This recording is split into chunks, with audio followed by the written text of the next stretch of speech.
Y vamos a tener primero 3 presentaciones de nuestros ponentes.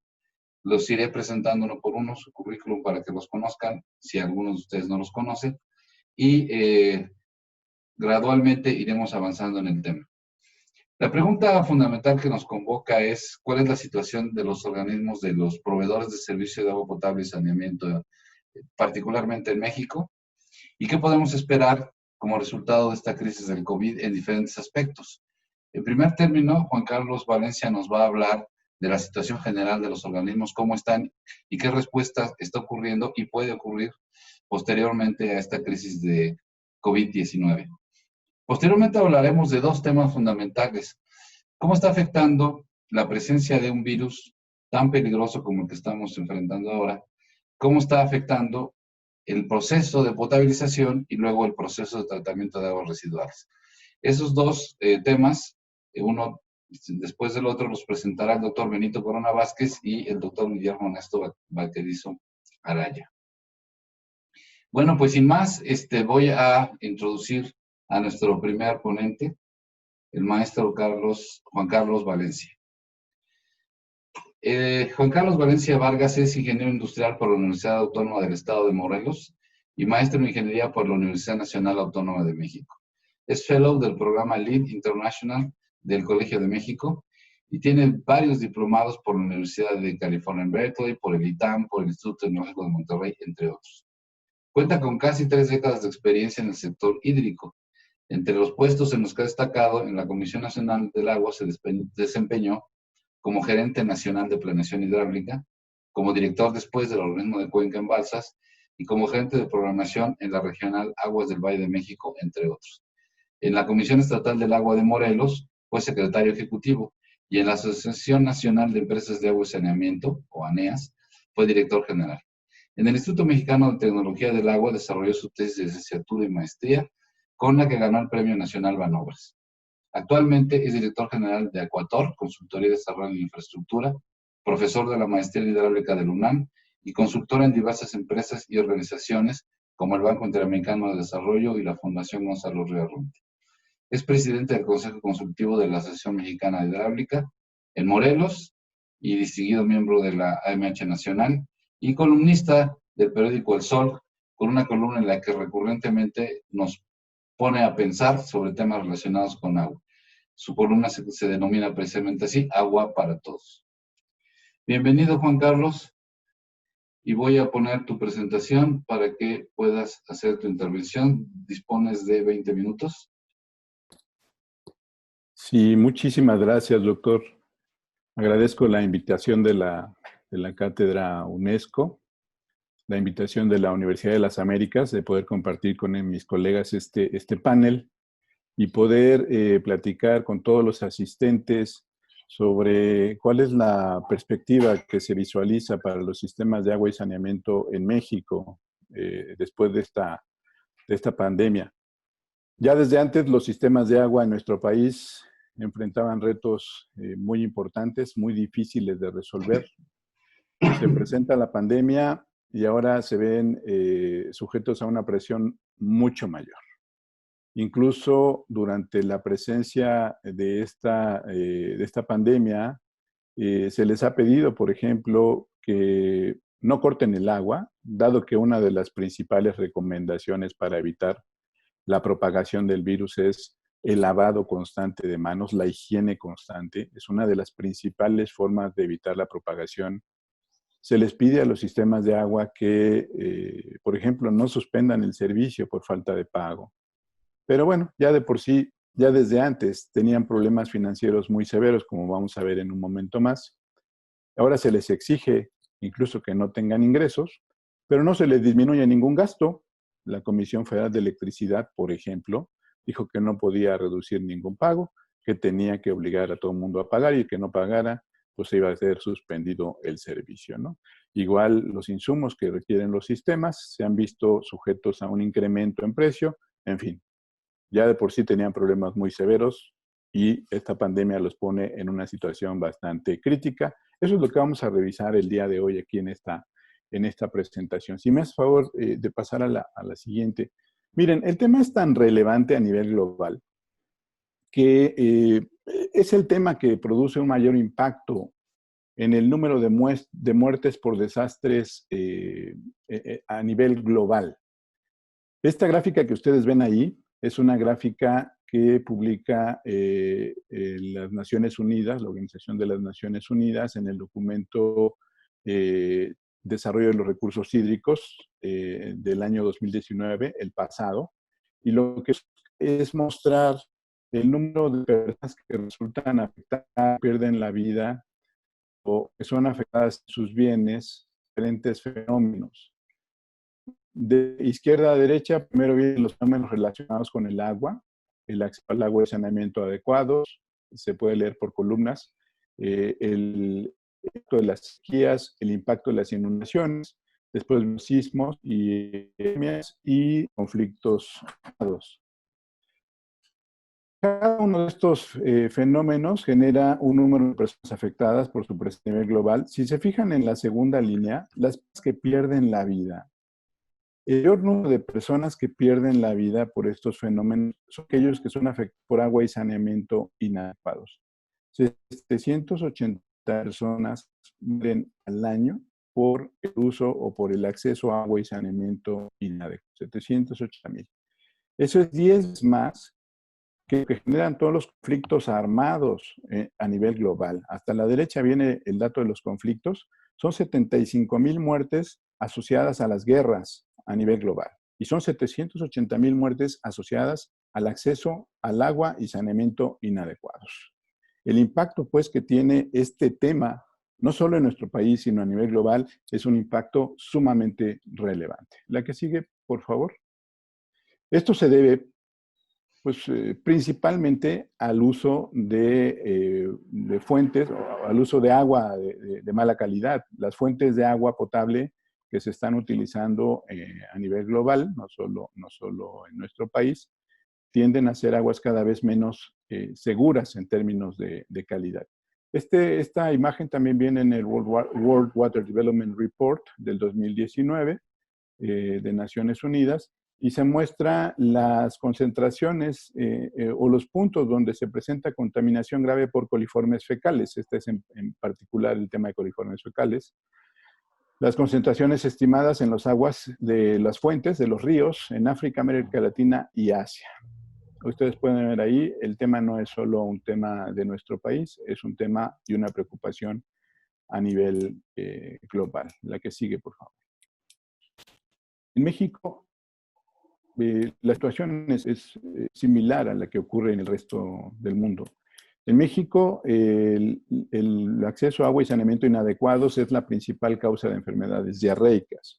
Esta gráfica se presenta en un libro que se llama Calidad del agua en las Américas, riesgos y oportunidades, también del año pasado, y grafica el acceso al agua, la población que tiene acceso a agua, que es la línea amarilla, la gráfica amarilla, la población que tiene acceso a drenaje, que es la línea verde, y en la línea en azul es el número o el porcentaje de casos de enfermedades diarreicas asociadas a estos temas. Bueno, como ustedes pueden ver, hay una correlación en general entre más población sin acceso a agua y a drenaje, es un número mayor de población que presenta enfermedades diarreicas, ¿no? La que sigue, por favor.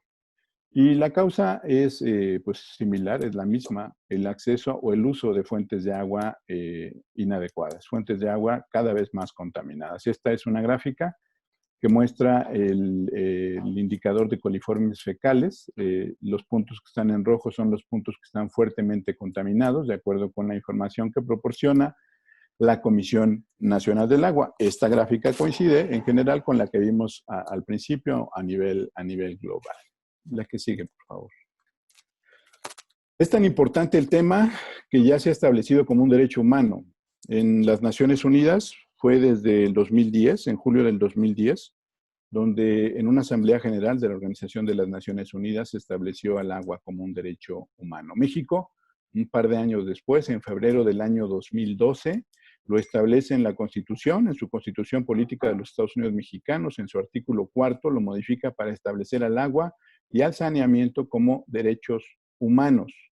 Toda persona tiene derecho al acceso, disposición y saneamiento de agua para consumo personal y doméstico en forma suficiente, salubre, aceptable y asequible. Es lo que establece la Constitución Política de los Estados Unidos Mexicanos desde febrero del 2012. En esa ocasión se estableció en un transitorio que a más tardar en un plazo no mayor a 12 meses, se publicaría una Ley General de Aguas que regularía o reglamentaría en mayor medida este derecho humano. Bueno, hasta el día de hoy, ustedes saben, no ha sido publicada dicha ley y pues hay varios textos, varios esfuerzos que se están desarrollando en este momento. Veamos qué resultado tienen. Pero hasta la fecha, desde el 2012, no se ha publicado esta Ley General de Aguas que se estableció para un periodo no mayor a 12 meses.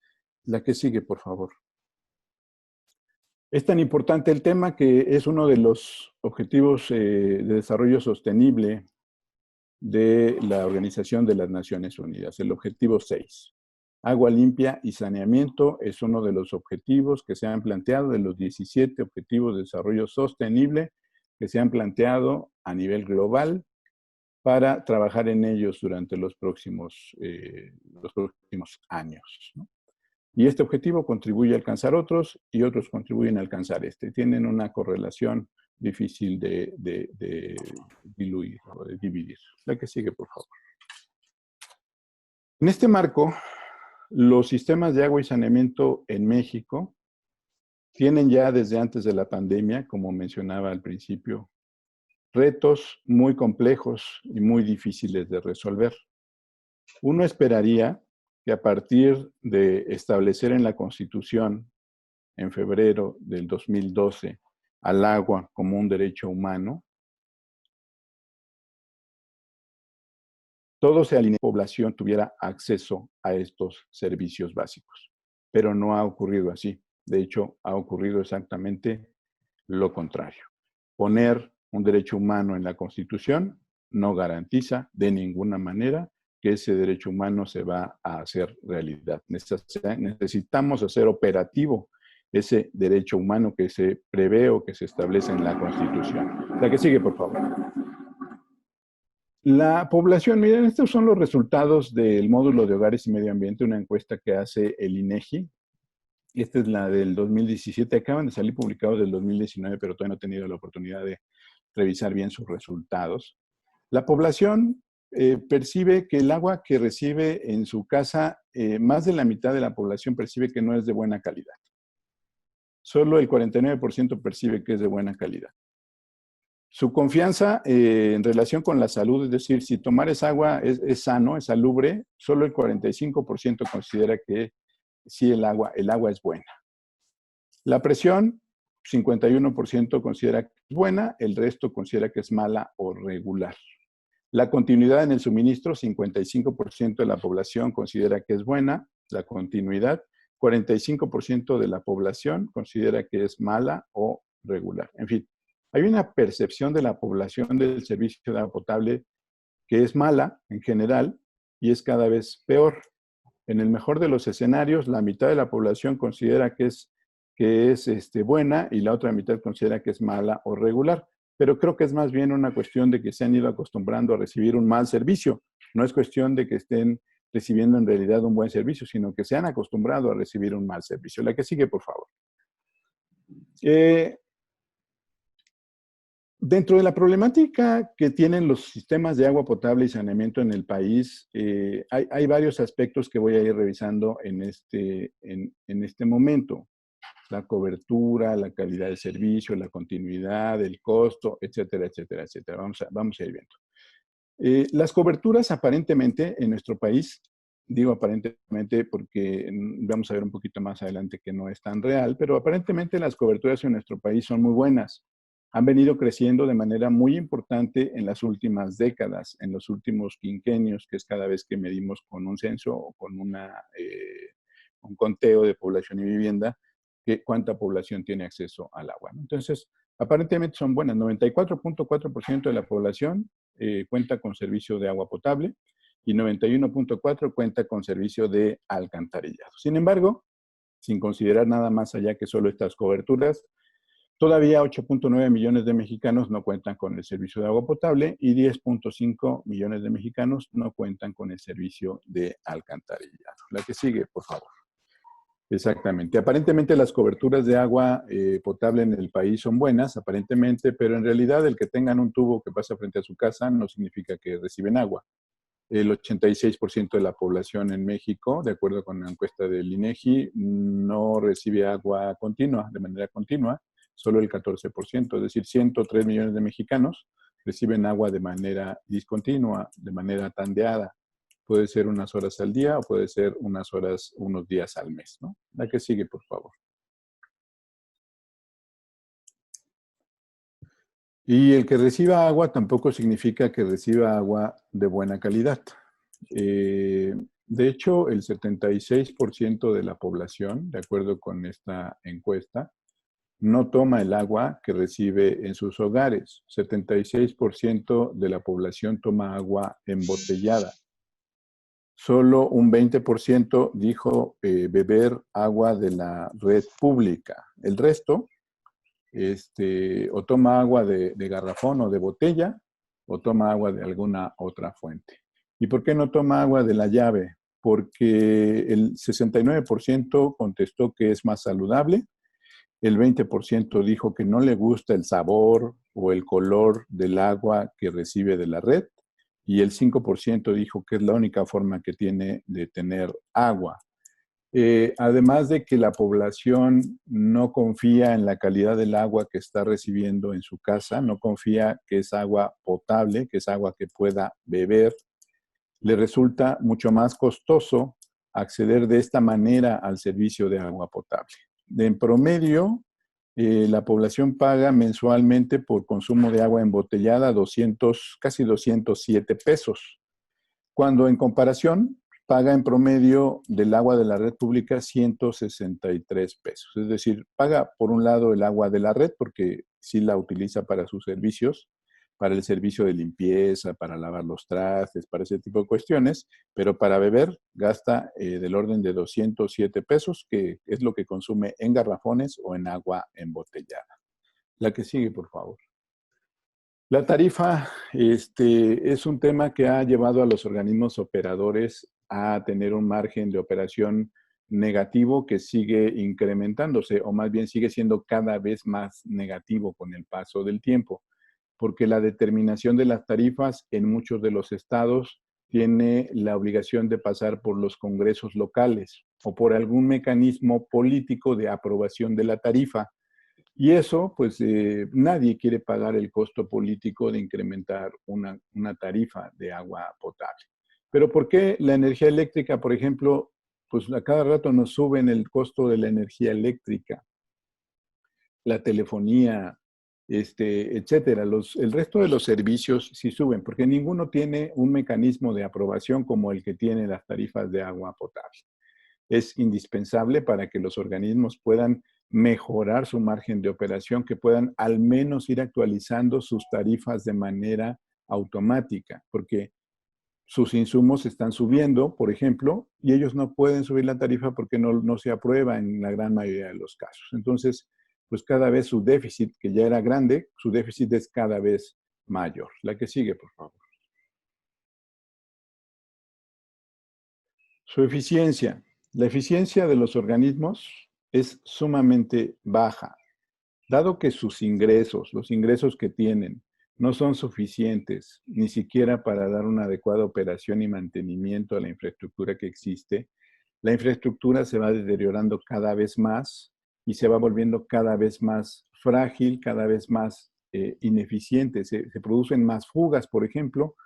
El servicio que se brinda a la población es cada vez más malo porque se pierde presión, se pierde continuidad, la población no quiere pagar por el servicio, en fin, es un círculo vicioso en el que están involucrados, en el que están metidos los organismos de agua del país. Esta gráfica muestra la eficiencia física y la eficiencia comercial promedio de todos los sistemas de agua en el país.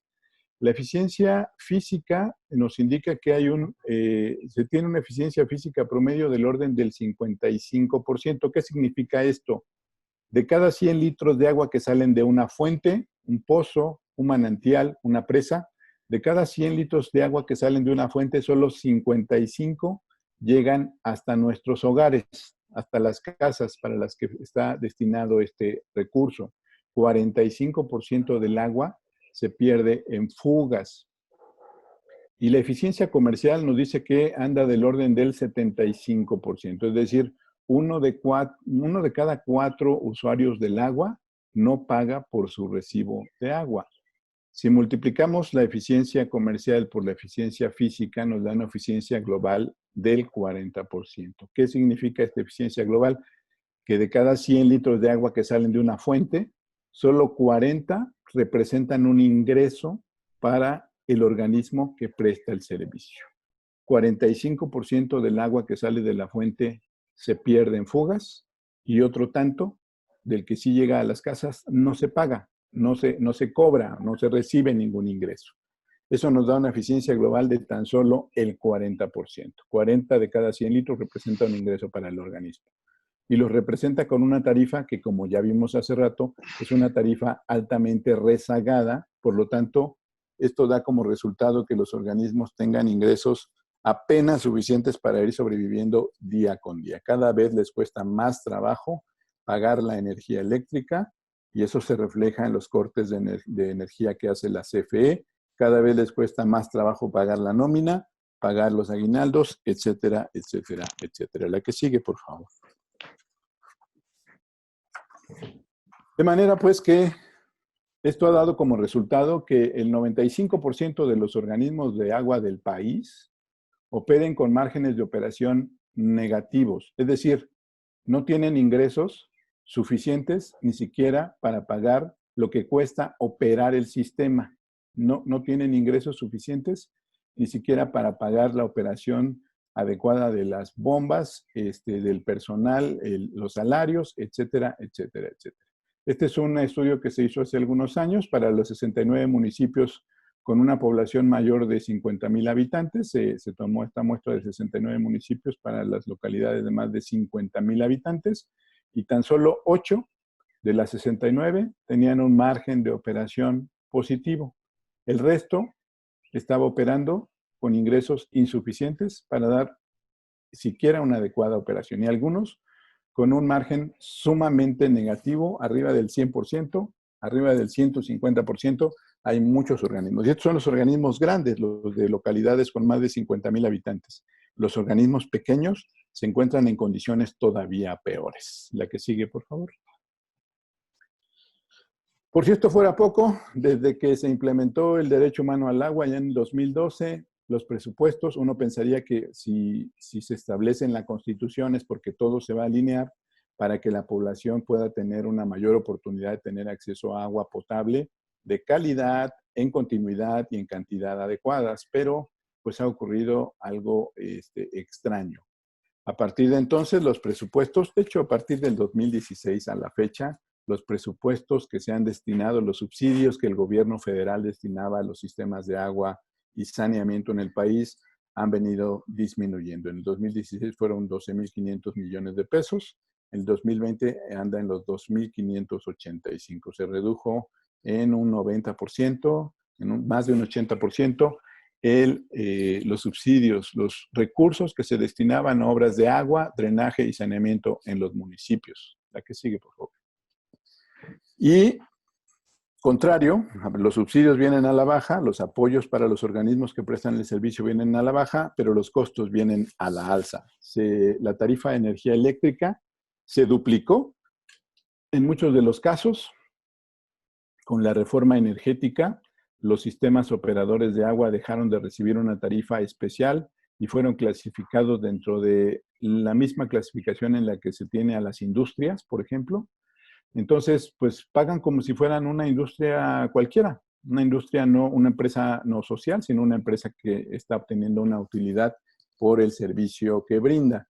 En muchos de los casos, esta energía, en el promedio se incrementó entre un 60 y un 70% el costo de energía. El costo de los insumos, los productos químicos, con muchos de ellos, indexados al dólar, se ha incrementado en un 61%, 60%. Entonces, ya de por sí estaban en condiciones difíciles.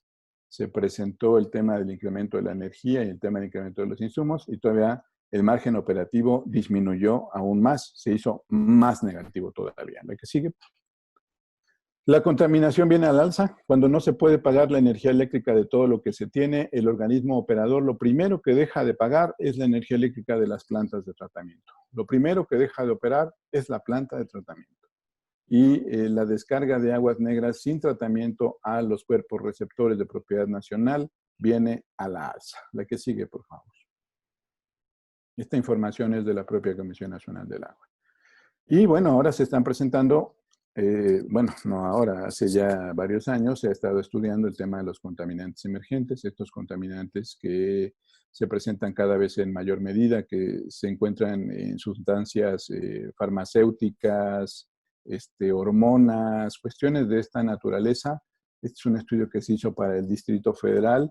Ya se encontraron porcentajes de muestras positivas sumamente altos, por ejemplo, en tanques de distribución, de 75 al 100% de las muestras en varios tanques de distribución de la Ciudad de México ya presentan estos contaminantes emergentes. Y ya el doctor nos ha explicado también el tema de si el virus sobrevive, el COVID-19 sobrevive en el tema del agua potable. Aparentemente, con los mecanismos comunes, si se aplica correctamente el proceso de potabilización que se establece en las normas oficiales mexicanas, no tendríamos por qué tener ningún riesgo, o el riesgo es mínimo, de que se distribuya o se propague a través de la red de agua potable. No se debería propagar si se está cumpliendo con los protocolos que establecen las normas. Pero, desafortunadamente, como ya vemos, la situación en la que están los organismos operadores de agua del país es desastrosa, la situación financiera, y seguramente están dejando de aplicar algunos protocolos. La presencia de cloro en muchos lugares ha venido disminuyendo. Están dejando de clorar incluso en algunos sitios porque pues, no les alcanza para lo básico, y el cloro es uno de los temas que están dejando de aplicar en algunos lugares. La que sigue, por favor.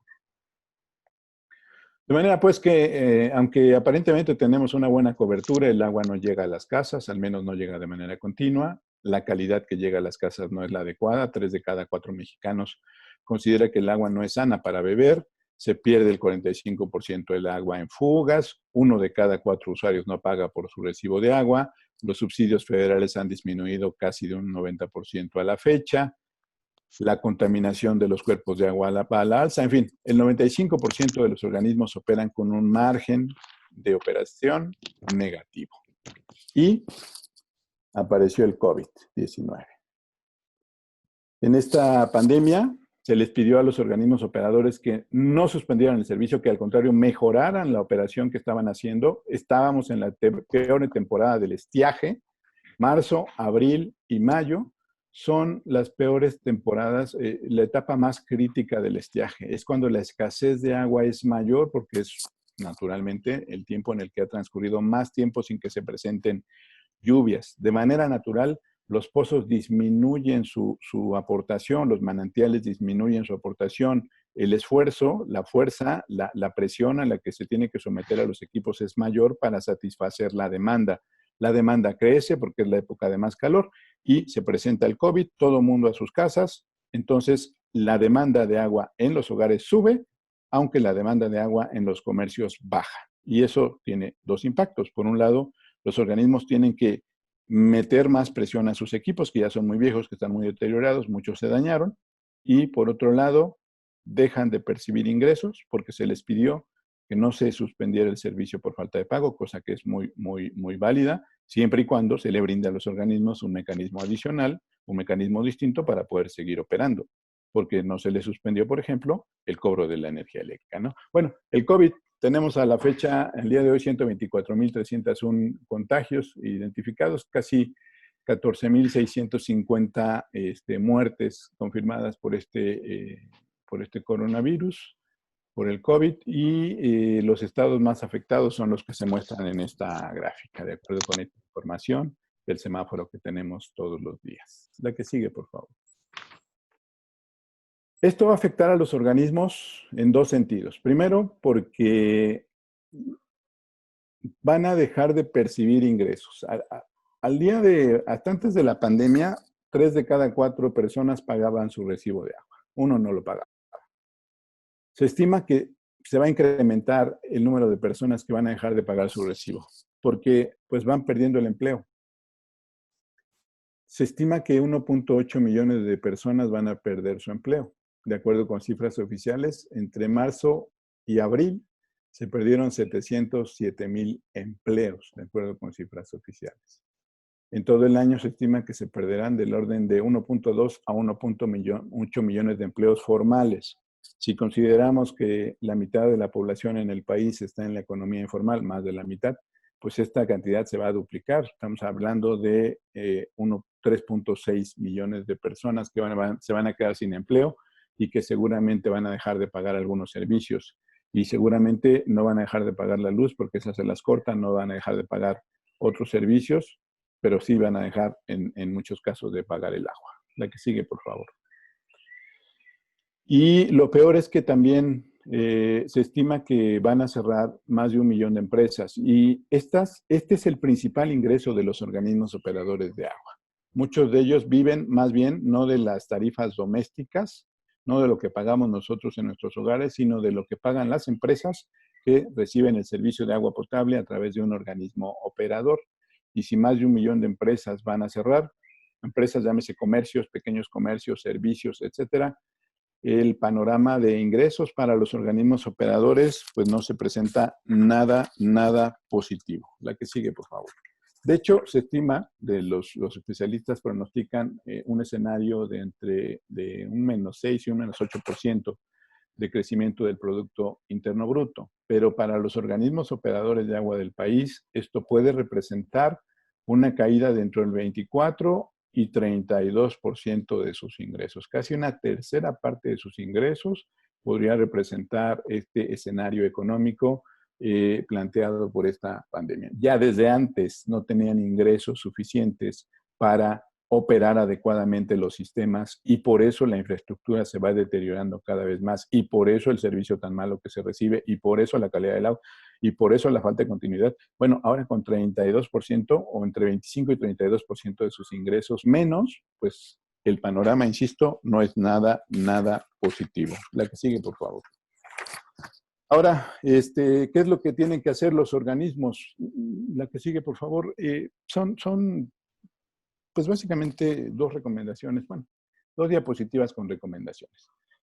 La primera recomendación es eficiencia. Dado que los subsidios vienen a la baja, los costos vienen a la alza, a los organismos no les queda más que reinventarse o desaparecer, porque no van a poder tener alternativas intermedias. O se eficientizan o logran una eficiencia adecuada o van a terminar desapareciendo porque sus deudas los van a ahogar necesariamente. Van a necesitar ser rescatados por alguien, o por el gobierno municipal, por el gobierno estatal, o por el gobierno federal. Eficiencia comercial, eficiencia energética y eficiencia física son las primeras tareas que tienen que enfocarse. Hay que profesionalizar la dirección de los organismos operadores. En muchos lugares del país, los alcaldes nombran como director de un organismo operador a alguien que no ha tenido nada que ver con los organismos, como si esto lo pudiera administrar cualquier persona. Creo que esto tiene que cambiar. Y hay que despolitizar la autorización de las tarifas. No es posible que, por ejemplo, la luz siempre se esté ajustando con diferentes parámetros y el agua, hay tarifas que no se han actualizado en los últimos 30 años. Es imposible seguir brindando un servicio con la misma tarifa de hace 30 años. No es posible mantener ese servicio o, de hecho, se puede no cobrar la tarifa siempre y cuando haya un mecanismo de subsidio que le permita a los organismos brindar un servicio adecuado. Y despolitizar también la restricción y o la suspensión del servicio. Es un derecho humano, sin duda. Hay que llevarlo a la población más joven y eso, más pobre.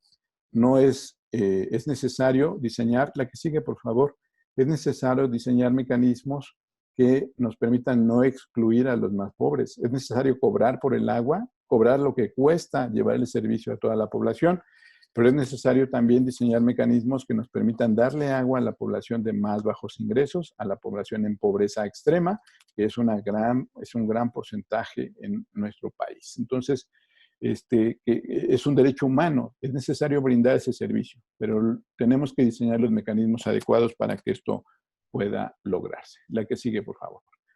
Finalmente, el impacto que tiene brindar un servicio adecuado de agua potable, y esto no lo hemos sabido expresar, no es solo el agua es también la economía. Si no hay agua, no pueden desarrollarse los comercios, los servicios, no puede desarrollarse, también es desarrollo social, no puede establecerse una población, no puede vivir la población. Es salud. Por cada peso que se invierte en agua, se disminuyen 34 pesos en costos por atención a la salud o por pérdida de productividad en otros sectores, ¿no?, de la economía. Entonces, el tener agua y saneamiento adecuados en nuestras poblaciones tiene un altísimo impacto en mejoras en la salud y en disminución de pérdidas económicas. Eso hay que hacerlo notar. La que sigue, por favor. Finalmente, también quedo a sus órdenes para cualquier pregunta o comentario al final de la presentación, de la presentación de nuestro último colega. Estamos a sus órdenes para cualquier pregunta y ahí está mi correo electrónico o mi WhatsApp o mis redes sociales por si a través de cualquier mecanismo quieren seguirnos. Muchas gracias. Muchas gracias, Juan Carlos. Bueno, bien, el segundo ponente de nuestra mañana es el doctor Benito Corona Vázquez. Benito Corona Vázquez es ingeniero civil por la Universidad de las Américas Puebla y es doctor en ingeniería ambiental por la Universidad de Illinois en Urbana-Champaign. Es profesor del doctorado en ciencias del agua del ULAP y desarrolla su trabajo en la línea de tratamiento y calidad del agua. En investigación, sus áreas de interés incluyen el transporte de contaminantes en cuerpos de agua, además de la comprensión de los mecanismos involucrados en la inactivación microbiológica con desinfección química, física y secuencial.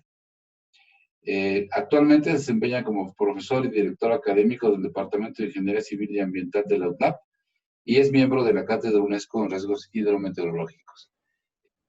Bien, buenos días a todos y muchas gracias, antes que nada, al doctor Polióptero, a la Cátedra UNESCO en Riesgos Hidrometeorológicos de la UTLAP, por la invitación, pues a mis colegas con quien tengo el honor de compartir el panel el día de hoy, con el doctor Juan Carlos Valencia, doctor Guillermo Vaquerizo Araya, que también es colega profesor en la Universidad de las Américas Puebla.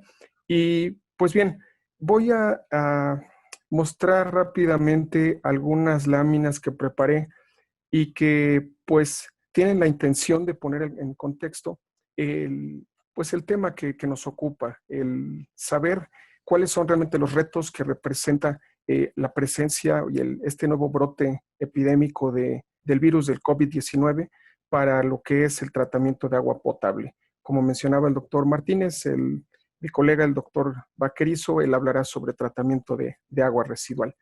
Bien, entonces, para entrar rápidamente en materia, miren, quizás valga la pena mencionar, como se ha mencionado en otros paneles parecidos al que estamos desarrollando el día de hoy, el 23 de abril de este año, el pasado 23 de abril, la Organización Mundial de la Salud publicó una guía interina sobre agua, saneamiento e higiene. Y en resumidas cuentas, lo que reportó fue lo siguiente. No existen a la fecha estudios científicos en donde se pruebe la eficiencia de los procesos de potabilización para inactivar este virus. Sin embargo, pues dada la similitud que tiene este virus con la de otros coronavirus que se presentaron anteriormente, como el SARS y MERS, pues se sabe o se considera que aquellos procesos centralizados de tratamiento de agua potable que tengan una filtración y desinfección, pues deberían tener la capacidad de inactivar al virus del COVID-19. Me parece importante resaltar, para que nos vayamos llevando algunos datos prácticos, esta guía de la Organización Mundial de la Salud resalta que una dosis de cloro libre de 0,5 miligramos sobre litro aplicada en agua potable por 30 minutos como tiempo de contacto a pH menor o igual a 8.0 debe ser suficiente para inactivar este virus. Sin embargo, bueno, aquellos de ustedes que tengan un poco más de experiencia con estos temas, pues podemos ya de ahí detectar que le falta algo, le falta un poco más de contexto a esta información, pues para que se pueda considerar como completa. Entonces, teniendo estos datos en mente, que no hay como tal estudios científicos desarrollados con el virus de COVID-19, sin embargo, basados en su similitud de estructura y morfología con los virus del SARS y de MERS, pues vayamos y veamos entonces cuáles son estos retos que representa este tema para la potabilización. Miren, creo que vale la pena, aunque puede parecer un poco redundante, pero poner en perspectiva cuál es en dónde se encuentra el proceso de potabilización, porque a veces parece que el agua llega por arte de magia hasta nuestras casas y no es el caso. Hay una fuerte inversión de energía. Es una fuente superficial o subterránea a través de una línea de conducción, almacenarla temporalmente y entonces pasa por un proceso de depuración antes de ser enviada a la red de distribución y para que posteriormente se convierta en agua residual y pase por una planta de tratamiento de agua residual. Digamos que este es el ciclo urbano del agua y entonces a lo que a mí me corresponde, de lo que me corresponde hablar en las siguientes láminas es solamente de lo que está pasando en esta cajita, esta parte de potabilización. Bien, dicho esto, permítanme entonces simplemente mostrar en una tabla que no es exhaustiva, pero pues que tiene todos los elementos que considero más relevantes. En México, la calidad del agua está normada por la norma oficial mexicana, la 127 de la Secretaría de Salud. Ahí hay dentro muchos parámetros físicos, químicos y microbiológicos que debemos de cuidar para que un agua se pueda considerar como potable.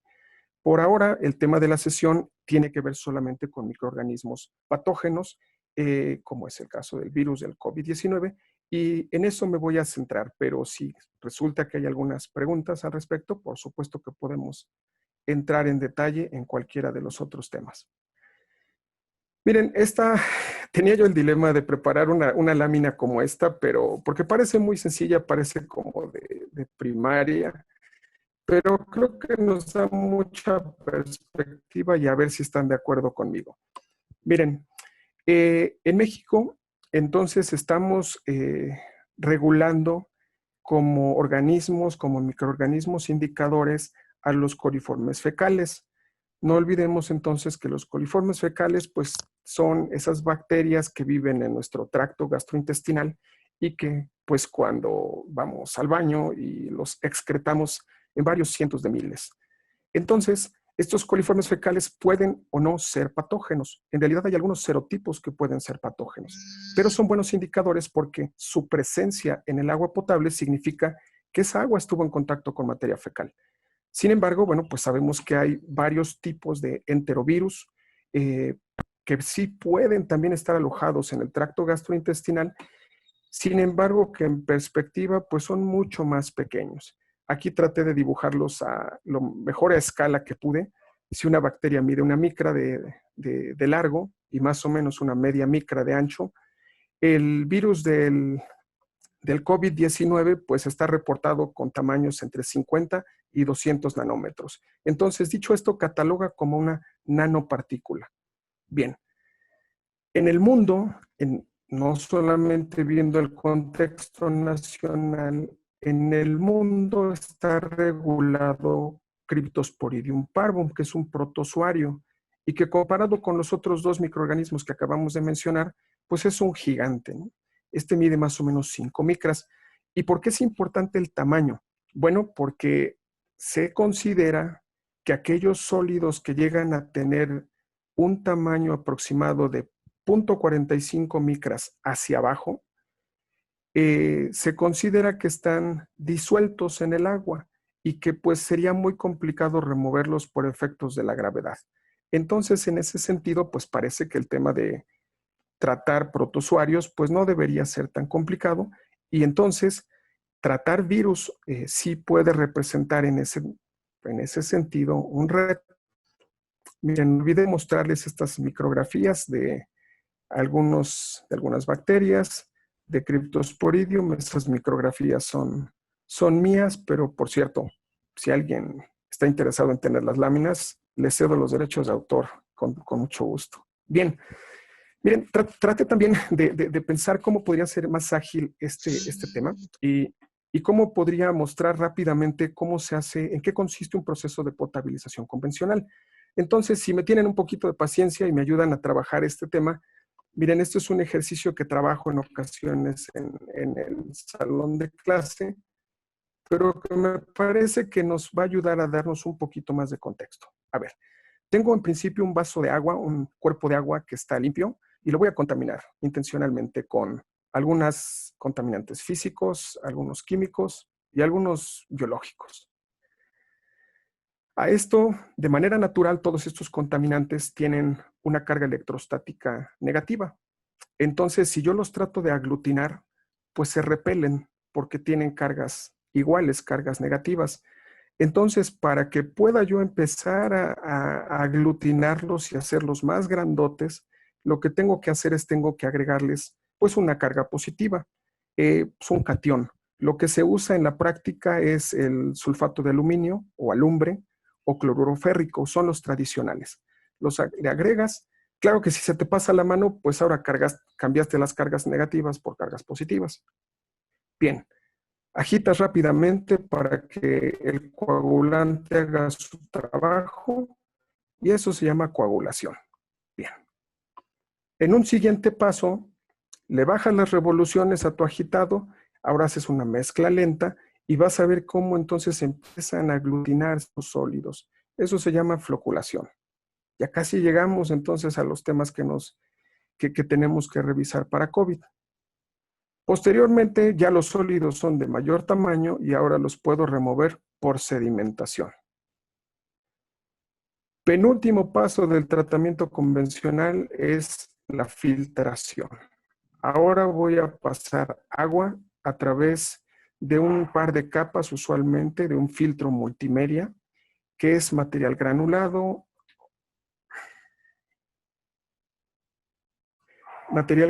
perdónenme, arenas, gravas, antracitas, se puede poner carbón activado incluso, y entonces el agua pasa por algunos contaminantes que pueden llegar a pasar el filtro. En especial ahora me preocupa lo que podría todavía no haber sido removido de microorganismos. Y llego entonces al paso final, que es la desinfección. Miren, aquí traté de reproducir pues un tren de tratamiento. Eso es un tren de tratamiento convencional que resume lo que acabamos de mostrar hasta ahora, pero si lo vemos, si lo pensamos, pues hasta ahora el proceso que les acabo de describir tiene solamente la misión de remover sólidos suspendidos, sólidos disueltos, y en el mejor de los casos, lo que logre remover... Por favor, los participantes apaguen su micrófono, Josefa. Y muchas gracias. Perdónenme, entonces estoy cruzando los dedos para que el último paso, que es el de desinfección centralizada, pueda hacer la labor. Bien, entonces si tenemos en cuenta que la OMS a través de esta guía nos dice que si el filtro está funcionando de manera correcta y el proceso de desinfección también, esto debería ocuparse del COVID. Bueno, entonces a momento de entrar un poco más en detalle. Miren, ¿cómo se representa? Y para que podamos realmente ponerle contexto y mayor detalle a la interpretación de los datos de desinfección. Miren, aquí lo que acabo de representar, permítanme explicarles rápidamente lo que hay en los dos ejes. En el eje vertical voy a tener simplemente la relación de microorganismos que permanecen vivos. N, entonces, es el número de microorganismos que permanece vivos. N sub 0 es el número de microorganismos que había originalmente vivos. N sobre N0 igual a 1 significa que tengo el 100% de microorganismos vivos, o en este caso hay que tener cuidado con virus, porque los virus realmente no están vivos, están activos o inactivos. Entonces vamos a pulir nuestro lenguaje técnico y vamos a hablar entonces N sobre N0 igual a 1, estoy hablando de virus, aquí una población 100% activa. Si logro entonces ahora en el eje de las abscisas, en el eje de las X, dar una concentración de cloro, que está representada por esta C, y aplicarla por un tiempo de contacto T, el producto de esos dos factores se llama C por T, y entonces puedo incrementar C por T o subiendo C o subiendo T, cualquiera de los dos. ¿Y qué pasa entonces cuando someto a una población de virus a una concentración de cloro como la que me decía la OMS de medio miligramo sobre litro por 30 minutos? Empieza a pasar esto, se empieza a desarrollar una cinética de inactivación. Y para esto después existen modelos, miren, ahí traté de hacer un ajuste con el modelo que todo mundo utiliza, que es el propuesto por Chick Watson, que son un par de científicos. Chick, por cierto, es mujer, una mujer británica, por ahí de 1908.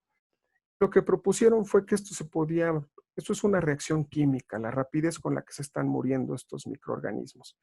Y esto, pues, la pendiente con la que sucede este proceso de inactivación es algo que vale la pena caracterizar. Bueno, dos datos más antes de dejar esto y que se pueda entender mi mensaje final.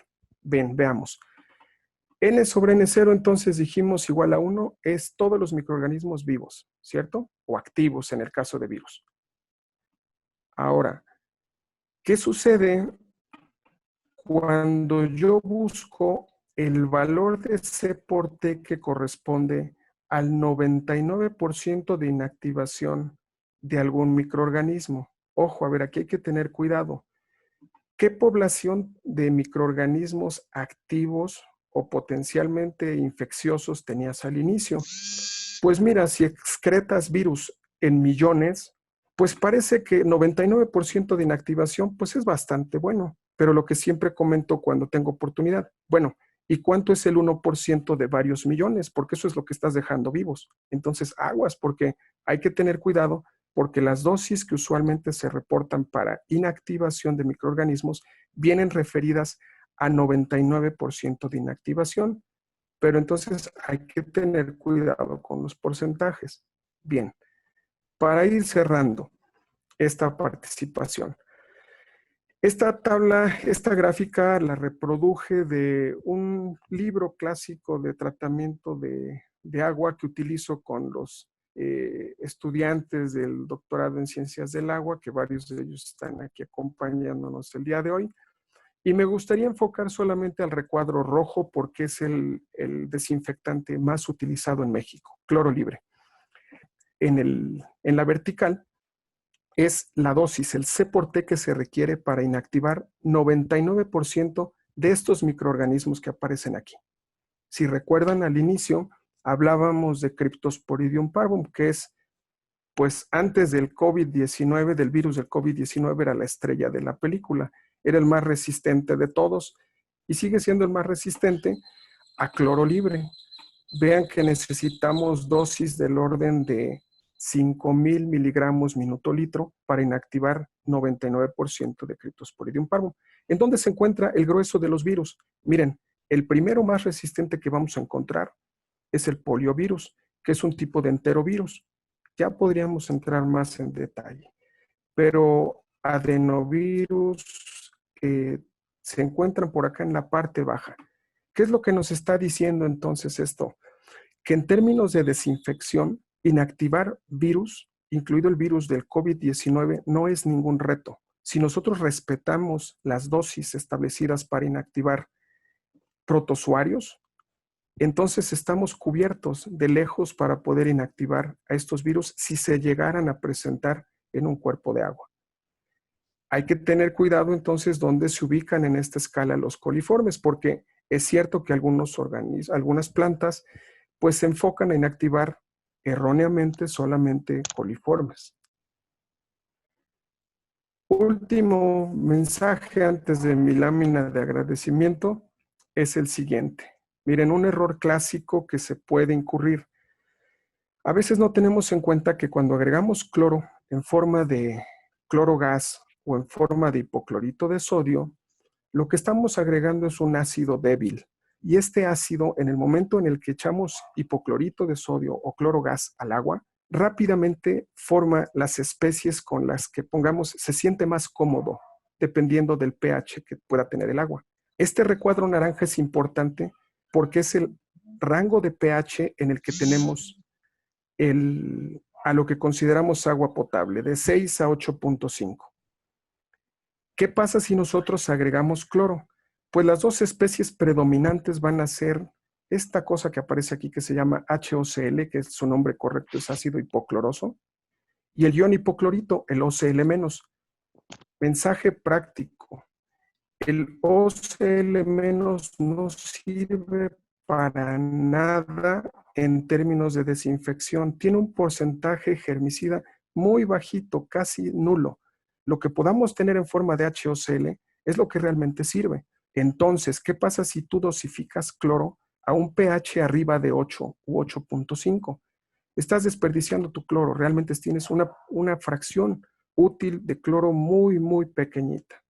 Si sobre esto llega a haber alguna pregunta, con todo gusto puedo extender. Les muestro simplemente las referencias que utilicé y aquí aparecen mis datos. Si tengo oportunidad de responder alguna pregunta para que pudieran tener, pues me dará mucho gusto. Les agradezco mucho su atención, su paciencia para escucharme y me quedo pendiente de sus preguntas. Muchas gracias.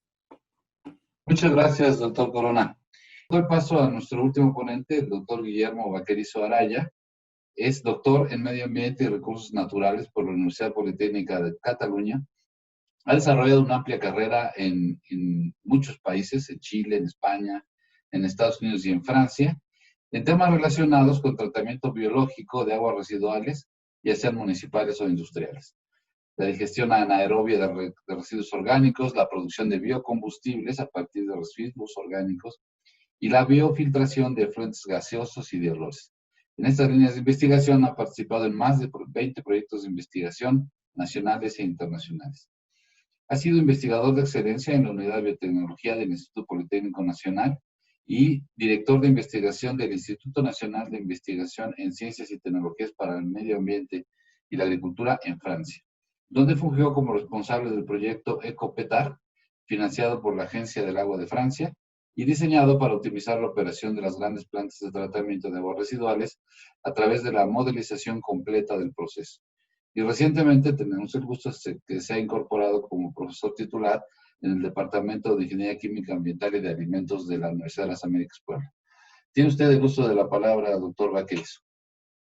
Muchas gracias, doctor Polioptro, por esta presentación. Solo verificar que me escuchen bien. Escuchamos perfectamente y mientras tanto les recuerdo a los ponentes, ya tenemos varias preguntas que en breve estaremos respondiendo todas ellas en los miembros del panel. Adelante, doctor. Muchas gracias. Muchas gracias entonces, doctor, por esta presentación. También gracias a la Cátedra UNESCO de la UTLA por la invitación y un saludo a los colegas que estamos aquí exponiendo. Han habido problemas de la red, entonces si vemos que no hay buena calidad en esta presentación, la primera medida es apagar mi cámara. Es más importante, obviamente, que vean la presentación y les pido que me alerten también si llega a ocurrir eso. Muy bien, vamos a comenzar esta presentación. Me han pedido que explique un poco los retos que plantea el COVID en el tratamiento de aguas residuales. Entonces, me gustaría comenzar esta presentación con este slide. Es un slide que utilizo normalmente para explicar el ciclo de agua urbana. El doctor Benito ya lo mencionó. Está en francés, pero se entiende perfectamente cómo el ciclo comienza con la extracción de agua, normalmente en mantos freáticos o subterránea, puede ser superficial, la potabilización y ese uso de agua en municipios, en centros urbanos, que se generan aguas residuales y tienen que ir a un tratamiento, a una depuración antes de ser vertidos en cuerpos receptores, en cuerpos de agua. Y la figura es particularmente interesante porque, si se fijan bien, muestra una industria. Cada vez es más común encontrar aguas municipales que vienen de centros urbanos que tienen una cierta influencia industrial. Eso obliga a adaptar los tratamientos para poder justamente depurar, tratar este influente industrial. Por tanto, la imagen es muy explícita acerca de este ciclo de agua. ¿Cuáles son las consecuencias de no tratar aguas residuales y que se viertan directamente en cuerpos receptores, en cuerpos de agua? Sabemos que podemos vertir materia orgánica que va a producir desequilibrios en el sistema. Esa materia orgánica se disuelve, consume el oxígeno. Hay la presencia o propagación de enfermedades, que es lo que nos ha reunido el día de hoy, ¿no? Bacterias, virus, vectores de enfermedades y, por supuesto, el fenómeno de eutrofización, que es la presencia excesiva de nutrientes como nitrógeno y fósforo, que tiene que ver con el crecimiento excesivo de algas, cambios en los ecosistemas. Entonces, resulta clarísimo, resulta evidente que tiene que haber unas políticas, unos sistemas de tratamiento. Este slide lo que habla es justamente de los objetivos de un tratamiento de agua residual. No los voy a leer, creo que somos conscientes de la necesidad de tratar las aguas residuales, de los beneficios que eso nos comporta. Entonces, antes de entrar en materia directamente con el COVID, me voy a permitir un par de minutos para explicar cómo es una planta de tratamiento de agua residual. Quizás muchos lo saben, pero creo que es conveniente para después ir explorando, ¿no?, el desafío, los retos del COVID en una planta. Y que hay un esquema clásico. En general, los tratamientos, lo voy a ir explicando un poco mejor, para que no vayan así leyendo rápidamente el slide.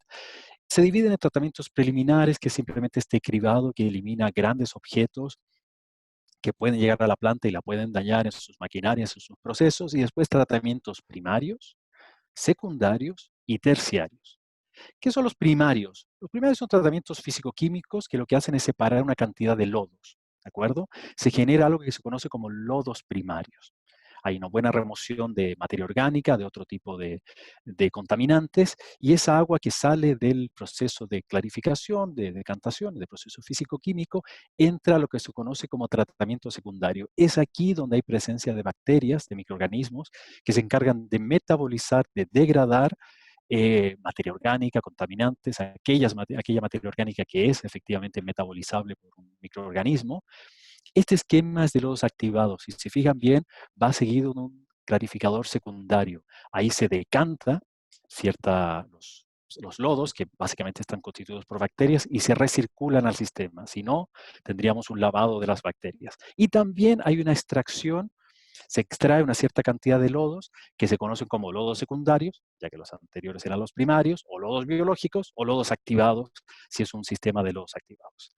Lo que sale del clarificador secundario puede ir directamente a un cuerpo de agua. De hecho, muchas plantas han sido diseñadas con tratamientos primarios seguidos de secundarios y es suficiente para cumplir ciertas restricciones o las normas del país donde estén instaladas. Sin embargo, tal como lo ha dicho el profesor Juan Carlos, ahora hay mucha atención también a los tratamientos terciarios. ¿Qué son los tratamientos terciarios? Son tratamientos físico-químicos, pueden ser biológicos, básicamente físico-químicos, para remover aquellos nutrientes residuales, contaminantes orgánicos, patógenos, virus, todo lo que puede, pues, estar presente en estas aguas y que no se ha removido ni en los primarios ni en los biológicos. Hay un foco de atención muy grande porque últimamente, aparte de los virus y patógenos, nuestras propias costumbres, la manera en que, pues, ya vivimos, ha hecho que se generen, que los humanos, nosotros, generemos muchos medicamentos, como lo dijo antes, hormonas, que no son removidos en el primario ni en el secundario y pueden llegar a los cuerpos de agua. De hecho, esta imagen que pongo ahí es como un poco graciosa en el fondo, pero la idea es alertar de algo que es muy preocupante, es cómo estos contaminantes, estos microcontaminantes que han ido apareciendo, llegan a los cuerpos de agua y afectan a la fauna que está allí. Un proceso grave que se está detectando en los ríos, por ejemplo, de Europa, producto de las hormonas que están allí llegando, es la feminización de los peces, ¿no? Estamos cambiando esto, nos están reproduciendo, entonces ya está afectando la fauna. Entonces, las plantas, ¿qué están haciendo? Están visualizando la posibilidad de instalar, si es que no lo tienen, sistemas terciarios. ¿Por qué no?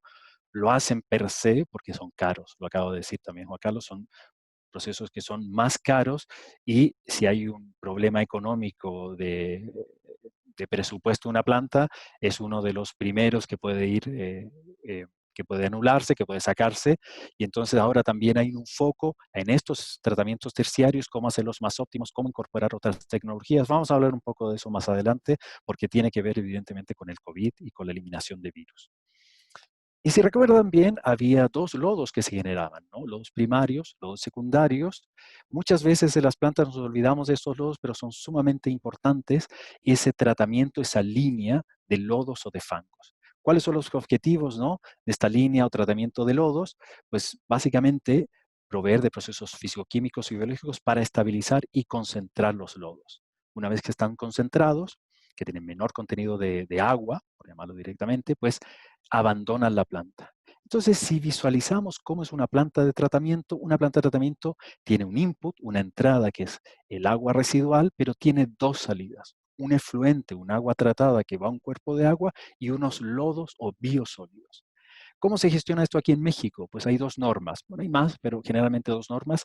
Una que tiene que ver con regular cómo es la calidad de este efluente que va a cuerpos de agua, es la norma 001 del 96. Ya hace meses que hay una discusión para actualizarla, ¿de acuerdo? Yo creo que eso es algo que se va a concretar a mediano, corto y mediano plazo.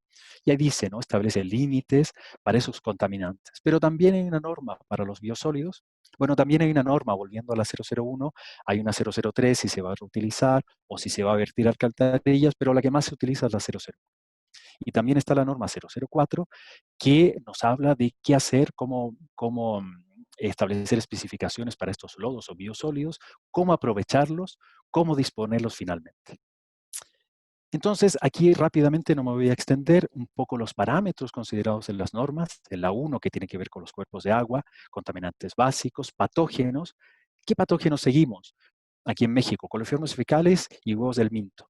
Y en la norma que se está discutiendo se agregan más, se agrega Escherichia coli. También metales pesados. Y en los lodos, cosas parecidas, metales y indicadores de patógenos y parásitos en lodos y biosólidos. No hay indicación de medir virus en las aguas que se depositan, que van a los cuerpos de agua, los efluentes, ni en los lodos. Ok. Ahí hay una explicación, entonces lo he hecho un poco rápido, de cómo opera una planta clásica. Esta fue una planta de lodos activados. Y vemos aquí la situación de México. En México se tratan 135, 136 metros cúbicos por segundo de aguas residuales en 2.526 plantas diseñadas para tratar aguas municipales. Ya sabemos que las aguas municipales no son tan municipales, siempre tienen un poco de influencia. Eso es un caudal. ¿Qué porcentaje de este caudal corresponde a que realmente están generando zonas urbanas, municipios? Prácticamente es el 58% de lo que se genera es lo que se trata en plantas. ¿Qué quiere decir eso? Que hay otro 42% que se va a cuerpos de agua, ríos o como sea, porque no hay o sistemas de alcantarillado que lo puedan recolectar, o si lo hay, ese sistema de alcantarillado lo que conduce es a un río, a un cuerpo de agua, al mar, a lo que sea. De hecho, más o menos lo explicaba también Maestro Valencia, que hay un 92% de alcantarillado, hay un 8% que no tiene, pero del total se trata solo el 58%.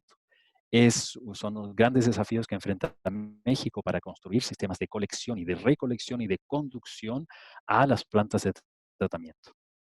Y vemos también aquí en la gráfica qué tipos de tecnologías se utilizan. Los porcentajes tienen que ver con caudales. Vemos que mayoritariamente son lodos activados, por eso la idea de presentar un esquema clásico de lodos activados. Y también hay sistemas duales, hay lagunas de estabilización, etc. Entonces, visto un poco cómo son las plantas, más o menos el panorama que hay en México, pues las preguntas que yo me planteé para preparar esta presentación son las siguientes. Pueden haber más, pero quería poner el foco en estas, ¿no? Ver si hay presencia de virus en el agua residual, en los sistemas de recolección. Pensemos, ¿no?, que son los que están hospitalizados, pues los pacientes que sufren de COVID, que se han transmitido con COVID, pues tienen necesidad evidentemente de ir al baño, y la pregunta es si transmite, si este virus permanece en la orina, si permanece en las heces fecales, si se va a transmitir, si va a llegar a los sistemas de tratamiento de aguas residuales, y si llega a las plantas de tratamiento de aguas residuales, si estos son efectivos para tratar las plantas. Son efectivos y las plantas, las tecnologías, son efectivas para tratar el virus. Otra pregunta que uno puede hacer es el tipo de tratamiento, ¿no? Si solo tenemos un primario, eliminará el virus. Si tenemos primario y secundario sin terciario, ¿es efectivo? ¿O primario y terciario? ¿O cómo es nuestra línea de tratamiento de lodos? En función de, por eso también era la idea de explicar cómo eran las plantas, para ver si este tipo de tratamientos son efectivos. Y la última pregunta que me hacía yo es sistemas centralizados o descentralizados. ¿Qué quiere decir esto? Los sistemas descentralizados son los sistemas que conducen estas aguas residuales municipales a una planta de tratamiento. Hay alcantarillado, hay sistema de recolección. Los descentralizados tienen que ver con comunidades pequeñas, y estamos hablando, por ejemplo, o comunidades muy pequeñas, o simplemente una casa o un conjunto de casas con fosas sépticas, con letrinas, con este tipo de cosas. ¿Son efectivos estos sistemas? ¿Van a impedir la propagación del virus? ¿Nos podemos contagiar? Etcétera. Entonces, a partir de estas preguntas, yo me di la tarea un poco de dónde buscar las respuestas. Y entonces, por supuesto, hay muchas fuentes, ¿no?, donde yo podría tratar de buscar las respuestas. Entonces, las resumí en estas. Son como 3 líneas.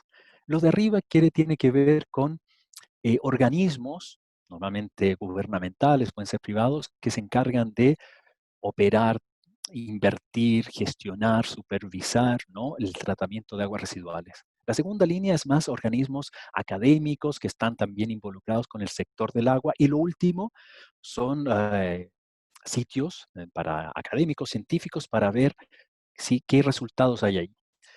Claro, en mi labor de científico o académico, quizás lo último es lo primero que debería haber buscado, pero preferí buscar a aquellos organismos que están en campo, que se encargan que están día a día, ¿no?, con el problema de tratamiento, y tienen que enfrentar ahora más encima con las dificultades, como nos han dicho Juan Carlos antes, con todas las dificultades que tienen que enfrentar, ahora tienen una dificultad adicional que es el COVID. Entonces, vamos a ver qué nos dicen estos organismos. No voy a extenderme demasiado porque tampoco hay demasiado tiempo, pero vamos a ver así un poco superficialmente, un poco concretamente, mejor dicho, qué nos dicen, ¿no? ¿Qué nos dice con agua? Pues con agua implementó directamente un plan de acción frente a la contingencia que se articula en 2 ejes. El primero es asegurar el abastecimiento de agua en hospitales y en comunidades rurales. Como se ha dicho, es una época de sequía, en que hay más presión sobre los acuíferos para extraer agua. La gente está consumiendo más agua y lo ha alertado también con agua, entonces hay una presión sobre los operadores para que no corten el suministro, ¿no? Es una actividad prioritaria. Y el otro eje, por supuesto, entre las actividades que no pueden parar, es la seguridad alimentaria. Entonces, el sector agrícola debe contar con agua. El sector de tratamiento y potabilización también es un sector prioritario que no puede permitirse el hecho de parar o seguir operando, así como también la recolección de residuos y otro tipo de cosas. Entonces, con agua ha emitido estos 2 ejes o ha establecido estos 2 ejes de acción. Ha dicho también o ha publicado lineamientos para la seguridad de los trabajadores de las plantas, pero no ha dicho demasiado acerca de modificación en los trenes de tratamiento, si nuestras plantas son efectivas o no. Se ha quedado un poco en este marco, ¿no?, de acción. Vámonos un poco para arriba y vamos a ver qué nos dice los estadounidenses, a ver cuál ha sido la reflexión o las indicaciones o los lineamientos. ¿Qué nos dice la EPA? La EPA ha implementado una página, ¿no?, para resolver preguntas, y una de esas preguntas es, ¿las plantas pueden tratar el COVID, una planta de tratamiento? Y básicamente dice sí. Los procesos de desinfección y estándar esperamos que sean efectivos. De hecho, los organismos de Estados Unidos se han concentrado más en dar información para la protección del trabajador en vez de proveer o dar lineamientos para modificaciones en los trenes de tratamiento. Incluso hay como links, y hay un link que te lleva a este centro, ¿no?, de prevención y control de enfermedades, que de hecho uno puede clicar y lo pone en español, así que preferí copiarlo en español. Y lo que dice es, el virus del COVID se ha encontrado en aguas residuales sin tratar. Vamos a ver un poco más adelante esto, aunque son datos muy limitados y no hay indicio que personas se hayan enfermado por estar expuesta a esta agua residual que puede venir de personas que están ahí hospitalizadas o de personas que son asintomáticas en sus casas y que evidentemente hacen uso del baño y puede permanecer el COVID en las heces fecales principalmente. Una frase interesante de destacar, ¿no?, de este centro es que las prácticas asociadas a las operaciones en planta de tratamiento deberían ser suficientes para proteger del virus a quienes trabajan en ellas. Entonces, es un poco la información interesante. Vamos a movernos, vamos a cruzar el Atlántico, vamos a irnos a la agencia o al sector del agua en Holanda. Es un sector muy, muy poderoso, muy, como decía, innovador, ¿no?, en cuanto a procesos, a sistemas. Y ellos en su página web, la verdad es que aquí hay una cantidad de información extraordinaria. Por supuesto, tienen un apartado para todo lo que pueda estar relacionado con el COVID SARS-2 en wastewater, en tratamiento de agua. Proporcionan una serie, yo hice aquí una captura de pantalla, quizás en las cosas que son más interesantes, por ejemplo, un sistema de vigilancia, ¿no?, para las plantas, un apartado especial, ¿no? Si hay que instalar algún tipo de instalación, valga la redundancia, en los hospitales, ¿no? Para tratar que tienen pacientes de COVID, para tratar estas aguas residuales. Y quizás el trabajo más interesante que puedo presentarles es que ellos han hecho análisis del agua residual que llega a las plantas, a grandes plantas, y si se fijan bien aquí en el slide, a plantas obvias. ¿A cuál?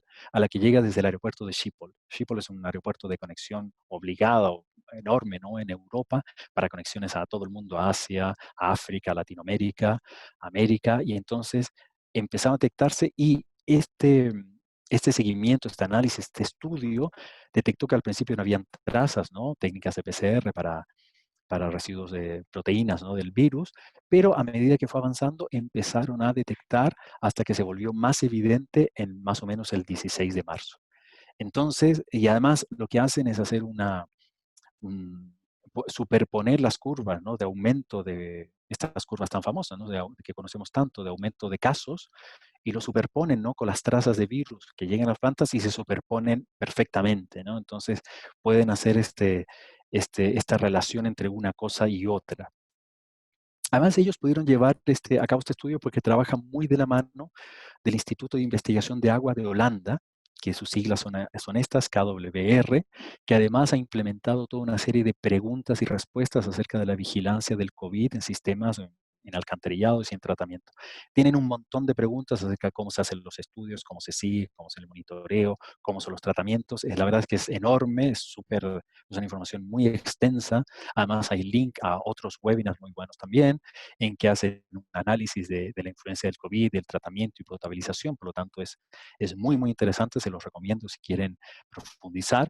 Y yo seleccioné 2 páginas, ¿no? De este instituto holandés, y es un poco qué probabilidades hay de encontrar el SAR en aguas tratadas, ¿no? Entonces hacen referencia a su propio estudio, que encontraron presencia, ¿no? En alcantarillado.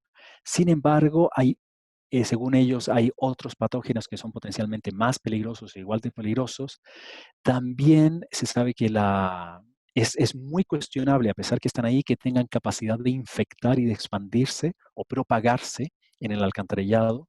Y este nuevo virus, sus rutas de transmisión no son prioritarias en el agua. Ya sabemos que las rutas de transmisión son más bien orales de una persona a otra, así que la presencia en agua no favorece su transmisión. Entonces, como conclusión, hay un consenso en que no es necesario desarrollar un método específico, implementarlo, instalarlo, desarrollarlo en las plantas, y que con los protocolos estándar estamos suficientemente protegidos, tanto los trabajadores como la población en general. Otra pregunta interesante de esta página es ¿qué método para desinfectar se necesitaría? Las respuestas son las mismas. Es un grupo que este virus está en un grupo que no se transmite, su ruta de transmisión no son particularmente fuertes en el agua, y hay otros más peligrosos y la misma respuesta. No es necesario desarrollarlo y las medidas son suficientes.